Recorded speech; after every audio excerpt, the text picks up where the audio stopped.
Welcome to week 22, assignment 3.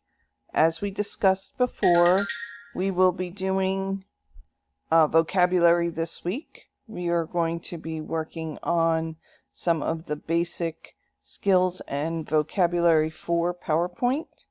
So what you need to do is, if you go here to the practice sites, there are 2 sites here. If you highlight the first one,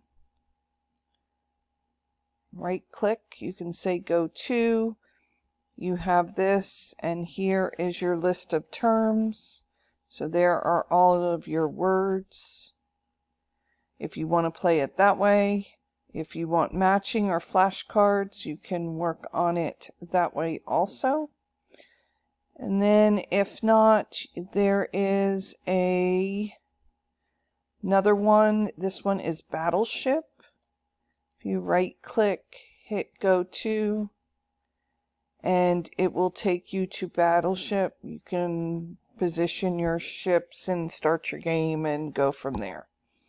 Same words, same definitions, it's just a way to practice. Once you are done, you will go and you will take the quiz. It is a multiple choice quiz this week. So basically you'll go here and you only get one chance. It is a quiz. It's not a worksheet. You will have your definition and you have to put in the correct word. And that is what we are doing for assignment 3 this week. If you have any problems or questions, please message me and I will get back to you as soon as possible. And if not, I hope to see you soon.